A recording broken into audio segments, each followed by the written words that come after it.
Hello, good afternoon, dear students. This is 12:17 by my watch. That is why good afternoon. How are you all doing? I hope my last all lectures have helped you in understanding and remembering the concepts of biology, and those two topics are done, like completely done, and are forever in your mind, right? The Further, I want to tell you that the worksheets are the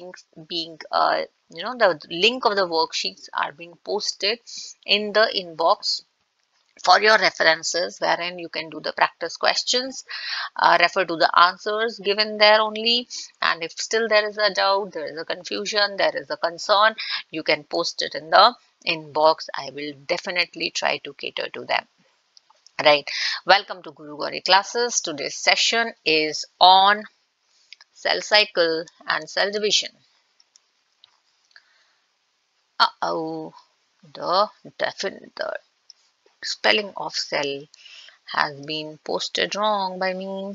I have corrected it. Cell cycle and cell division. I know my handwriting is not so good, but I am very sure that it is readable to all of you. And the thing is that you are able to understand it. Before we start the topic, please like, subscribe, and share the Guru Gauri classes for optimum usage by all the learners around the world.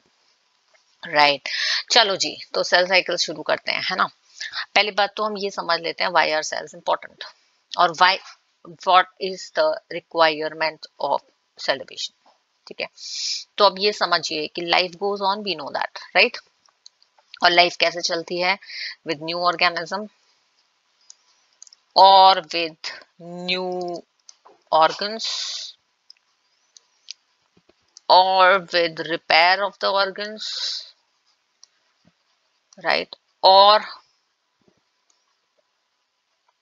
a replacement of the things or the tissues, right, and definitely growth, correct है जी। And ये सब कैसे होगा? ये सब होगा हमारे body के ऑर्गन्स में। ऑर्गन्स में कब होगा? जब वो होगा टिश्यूज में, और टिश्यूज में कब होगा? जब वो होगा सेल्स में।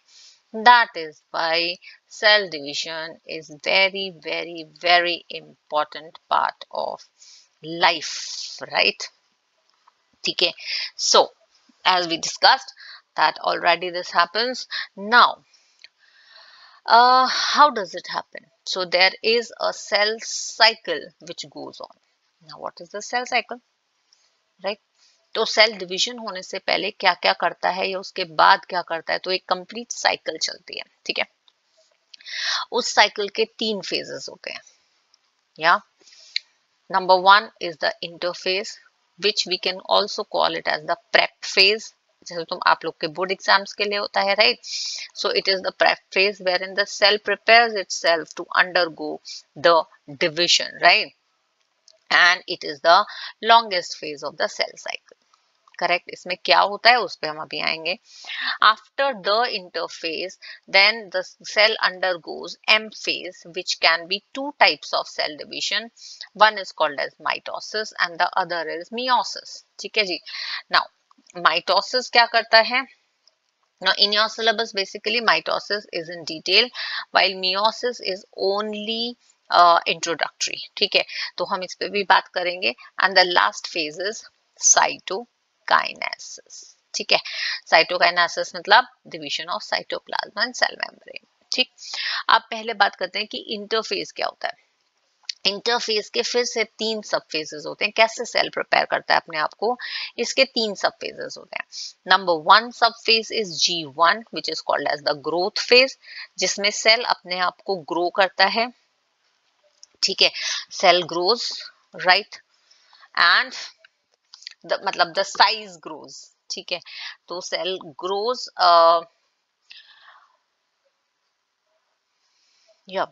right, and then the second phase is S phase, wherein we can call it as synthesis phase, wherein DNA का synthesis होता है, replication होता है, ठीक है। सेंट्रियोल्स का डुप्लीकेशन हो जाता है। सेंट्रियोल्स कहाँ पे हैं? एनिमल सेल्स में, ठीक है। तो वहां पे डुप्लीकेशन ऑफ सेंट्रियोल्स हो जाता है। And then third number is G2 phase, wherein proteins are synthesized, synthesis of proteins which are actually required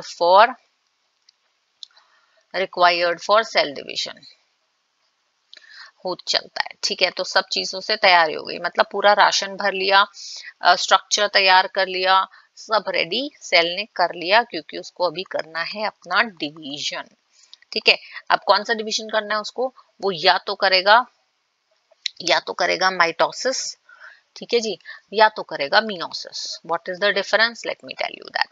so mitosis जो होता है ना, बेसिकली ऐसा डिवीजन है wherein the parent cell will divide into daughter cells, right, with same number of chromosomes, like so no reduction, no division, nothing happening। तो अगर इसके पास 46 chromosomes हैं तो इन दोनों के पास भी 46 क्रोमोसोम्स रहेंगे, ठीक है। Now this is mitosis actually helps in the division, and which further helps in growth of the structure, growth of the organs and organism, ठीक है, लेंथ हाइट ब्रेथ बढ़ाने के लिए। then it helps in repair of the tissues and cells, it also helps in replacement of the worn out tissues like the RBCs and the WBCs, तो पुराने जाते रहते हैं, नए बनते रहते हैं because of this cell division। and it also helps in asexual reproduction in lower organisms like bacteria, amoeba, Spirogyra and all, right? So asexual reproduction. So this is the usage of mitosis. However, in meiosis, it is basically majorly useful for sexual reproduction. In this, what happens is the parent produces daughter cells who have haploid, यानी कि half the number of chromosomes, right? क्यों होता है ऐसा वो भी मैं आपको बताती हूँ। हाफ नंबर ऑफ क्रोमोसोम्स, तो यानी कि अगर इसके पास 46 क्रोमोसोम्स हैं तो इनके पास 23 होंगे, इनके पास भी 23 होंगे। क्यों? क्योंकि ये शायद स्पर्म है और ये एग है।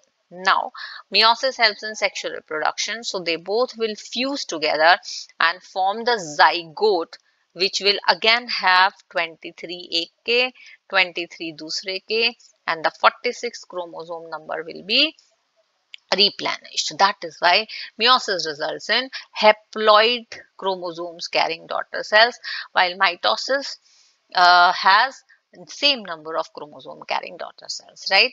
Mitosis helps in growth, repair, replacement and asexual reproduction. However, meiosis is responsible for the sexual reproduction, ठीक है। और तीसरा होता है साइटोकाइनेसिस, जिसका मतलब होता है cell division. Like cytokinesis is basically the division of cytoplasm and cell membrane to create new daughter cells, ठीक है।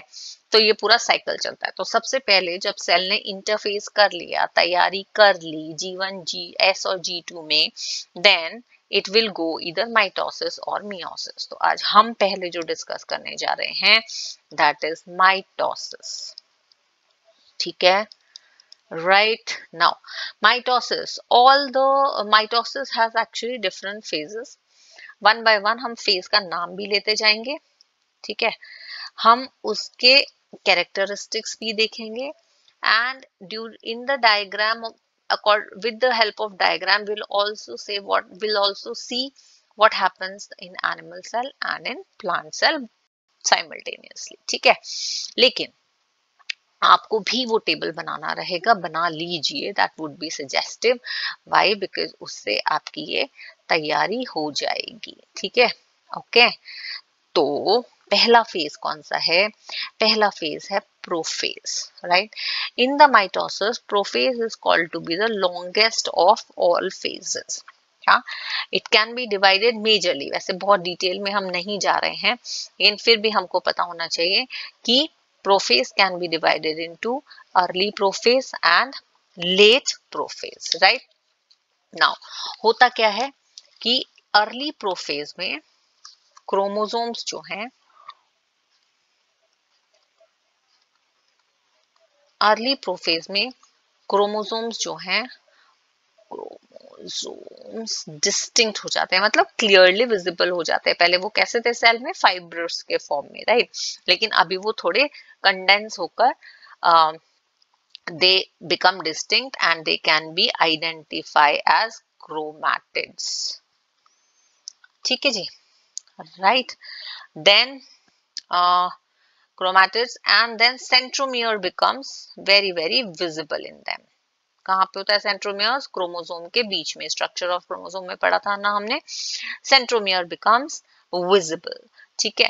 And also most important thing is, जो सेंट्रोजोम और सेंट्रियोल्स थे ना, दे स्टार्ट मूविंग, कहाँ पे है ये, only in animal cells, right, they start moving towards opposite poles, correct. Let's check this. So animal cell में बनाया हमने सेल मेम्ब्रेन, इसमें हमने बनाया न्यूक्लियस, इसमें भूलिएगा नहीं सेंट्रियोल, राइट, जो कि अभी दूसरी तरफ जाने लगे हैं, और क्रोमोसोम्स जो है वो कंडेंस्ड फॉर्म में दिख रहे हैं। प्लांट सेल में सेल वॉल है, राइट, प्लांट सेल में सेल वॉल है, सेल मेम्ब्रेन भी है definitely. oops, let me delete it, let me just delete this, we'll make it again.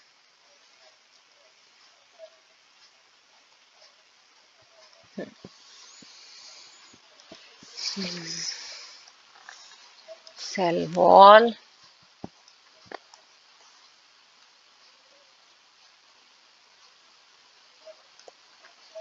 cell membrane, and then nucleus, but यहाँ पे क्या है, ओनली हमें क्रोमोसोम्स दिख रहे हैं, this is the nucleolus, right, chromosomes, क्योंकि यहाँ पे सेंट्रियोल्स और सेंट्रोसोम नहीं होता, सेंट्रोमियर दिखना शुरू हो जाता है थोड़ा थोड़ा सा,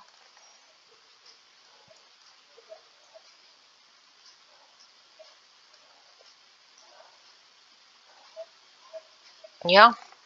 Now this is prophase. Now in the late prophase,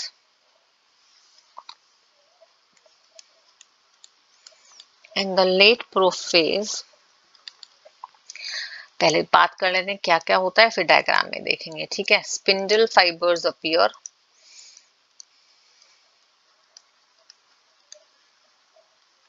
asters are seen in animal cells, क्योंकि प्लांट सेल में सेंट्रोसोम और सेंट्रियोल नहीं है तो एस्टर्स नहीं बनेंगे, राइट।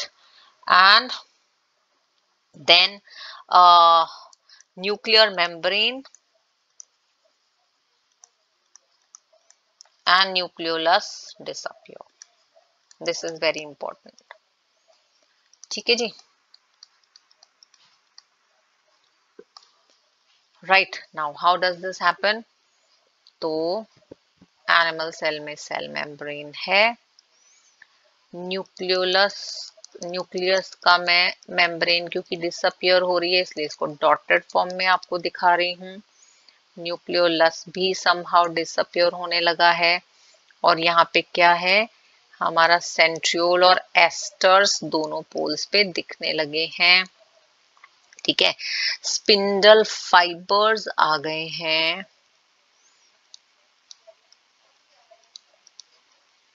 ठीक है, और क्रोमैटिड सेंट्रोमियर्स के साथ हमें बहुत क्लियरली दिखने लगे हैं,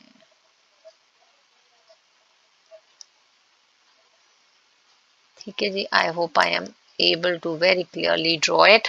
Similarly, in a plant cell, cell wall हमारा intact है,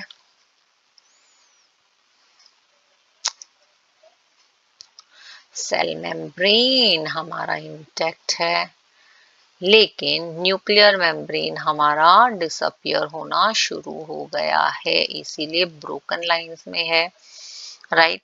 न्यूक्लियोलस डिसअपियर होना शुरू हो गया है, इसलिए ब्रोकन लाइंस में है। स्पिंडल फाइबर्स बनने शुरू हो गए हैं इसमें एस्टर्स के बिना, क्योंकि यहाँ पे सेंट्रियोल और सेंट्रोसोम नहीं होता, राइट। और कंडेंस्ड क्रोमैटिड फाइबर्स इस पे अटैच हो गए हैं विद इट्स सेंट्रोमियर। ठीक है जी, राइट। तो इतना काम हो जाता है प्रोफेज में। The second phase which comes up is metaphase. Meta मतलब middle, right.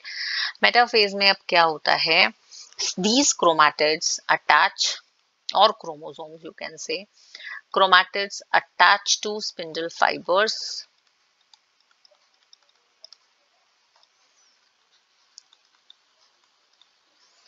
with the help of their centromere and line up at the equatorial plate. Equatorial plate मतलब सेंटर में, राइट। अभी दिखाते हैं कैसे। यहाँ पे इतना सा काम होता है, ठीक है। अब देखो एनिमल सेल में हमारा सेल मेम्ब्रेन है, न्यूक्लियर मेम्ब्रेन खत्म हो चुका है, तो हम यहीं पे डायरेक्ट दिखाएंगे।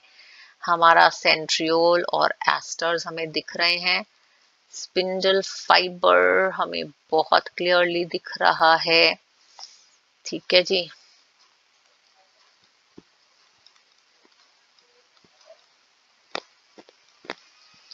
और यहाँ पे हमारे क्रोमोसोम्स बहुत इक्वली इक्वेटर पे अरेंज हो गए हैं।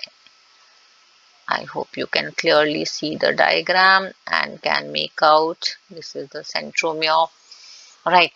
In plant cell the same diagram can happen but without the centrioles and the asters, right. Cell membrane but no nucleus and nucleolus membrane, right, no nuclear membrane. So spindle fibers,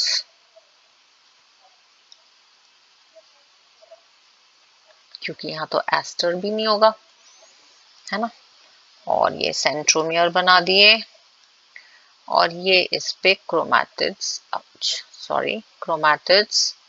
attach हो गए, ठीक है जी। Equatorial plane में chromatids are attached, ठीक। Now number third phase is anaphase. Anaphase can again further be divided into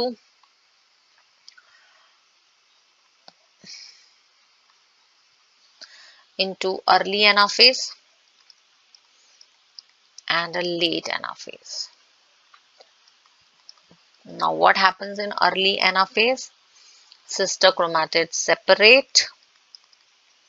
equatorial plane पे थी ना वो, अब वो दोनों सेपरेट होके ऑपोजिट पोल्स पे चली जाएंगी, ठीक है।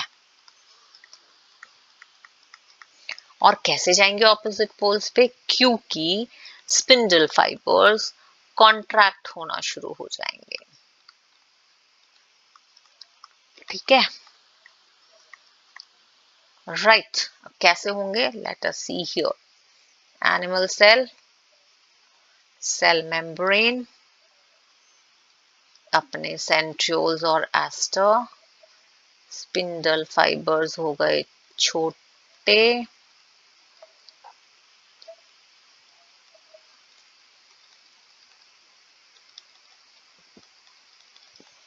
और यहाँ पे आधा क्रोमोसोम, यहाँ पे आधा chromosome, chromatids, right, sister chromatids, yes. हाँ, तो डेफिनेटली सेंट्रोमियर आधा आधा ही जाता है दोनों की तरफ, ठीक है। Similarly in the plant cell also, cell wall, don't ever forget to, when you are drawing the diagram, that these are the basic necessities, you have to keep making this. Cell wall, cell membrane and then छोटा spindle fiber, छोटा spindle fiber, छोटा spindle fiber, छोटा spindle fiber, no asters, आधे chromatids, like one sister chromatid this side and one sister chromatid this side, right? So they have moved towards the poles. ठीक, यहाँ तक कहानी समझ में आई?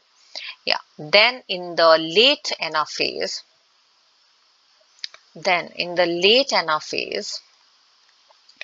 the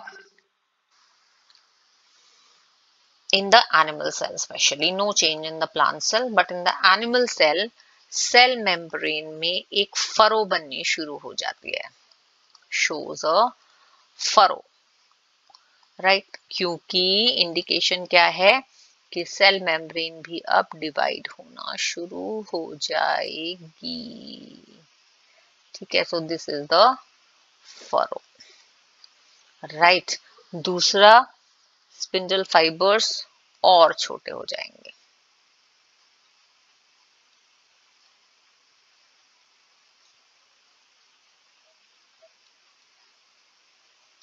ठीक है जी?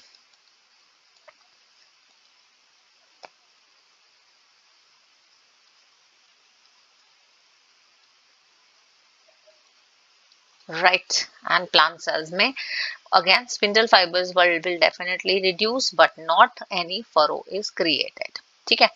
And the last and the number 4th phase is the telophase, या टीलो का मतलब टेल, मतलब कि एंड फेज। ये बहुत इंटरेस्टिंग है, जितना काम प्रोफेज में किया है ना उतना सारा उल्टा कर दो टीलोफेज में, ऑपोजिट। बहुत क्लियरली इसको ऐसे याद रखती हूँ, ऑपोजिट टू प्रोफेज, राइट? अब प्रोफेज में क्या हुआ था, बताओ बताओ बताओ? स्पिंडल फाइबर्स बने थे, राइट? तो स्पिंडल फाइबर्स यहाँ डिसअपियर हो जाएंगे, ठीक, राइट? फिर क्रोमैटिड्स यहाँ पे प्रोफेज में डेंस आउट होके दिखने लगे थे, यहाँ पे ये थिन आउट होके फिर से क्रोमैटिन फाइबर्स बन जाएंगे, two chromatin fibres, right? Nuclear membrane और न्यूक्लियोलस, रिमेंबर वो डिसअपियर हो गया था, तो टीलोफेज में वो फिर से आ जाएगा। Nuclear membrane and nucleolus is formed, ठीक है? Why can't we say reappear? क्योंकि अभी तो 2 नए सेल बनने वाले हैं ना, इसलिए, ठीक है? देन जो वो फरो बनी थी, क्लीवेज या फरो, वो डीप होनी शुरू हो जाएगी, क्योंकि आगे भी तो बढ़ना है भाई, डिवीजन करना है ना, डीपेंस, राइट? ठीक है?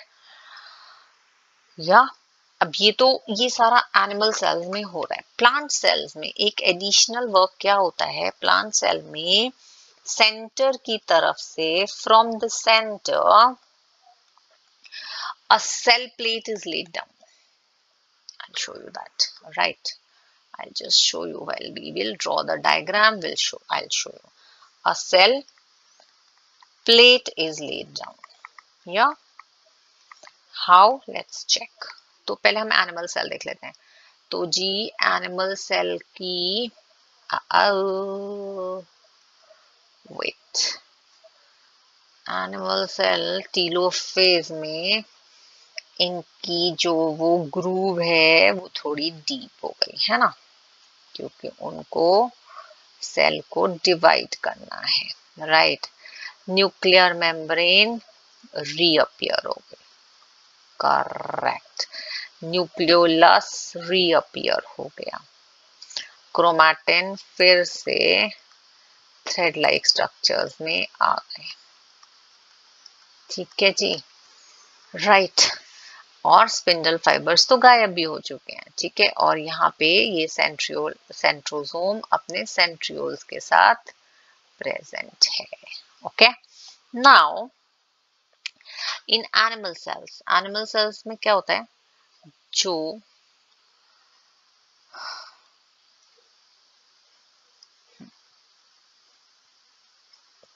सेल मेम्ब्रेन है, इसके बीच में से एक प्लेट शुरू हो जाती है, this is called as a plate, right. और न्यूक्लियस में न्यूक्लियर मेम्ब्रेन आ गई, न्यूक्लियोलस आ गया, क्रोमैटिन थ्रेड्स आ गए, ठीक है। दिस तरह, this type of a plate is formed, right. Animal cells में क्या बन रहा था, क्लिवेज और अ फरो, while plant cells में क्या बन रहा है, सेल प्लेट, ठीक है। एनिमल सेल्स में the furrow started from out to in, however in the plant cell the cell plate started from center to outside, ठीक है जी। यहां तक की कहानी हो गई टीलोफेज में। Now the third phase of the cell cycle is cytokinesis, ठीक। Cytokinesis as I told you, division of cytoplasm, या। तो how does it happens, animal cell में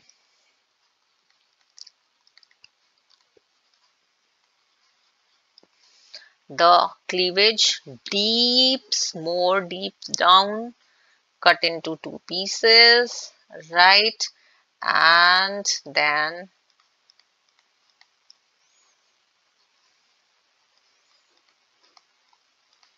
separates into two daughter cells। मैंने क्या मिस्टेक करी अभी यहाँ पे बताइए तो, सेंट्रियोल नहीं बनाया, उसके बिना एनिमल सेल की आइडेंटिफिकेशन नहीं है, right.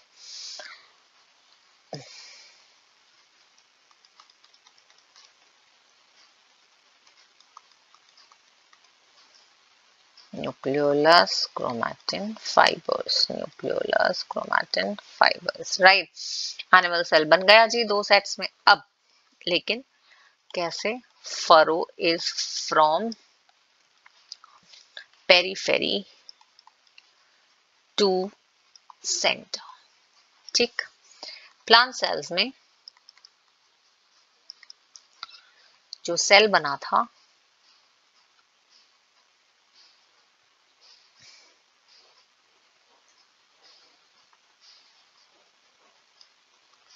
this cell plate, it starts from center to periphery. I'll create the cell wall also, it,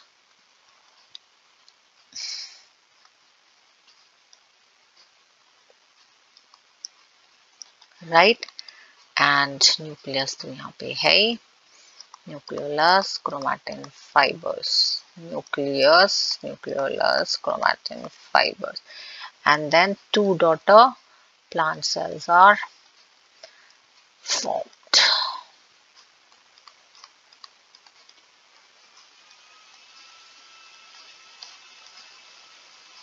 The thing is chromosome number is same as in the mother cell or as in the parent cell, है ना, ठीक है। And here the plate emerges from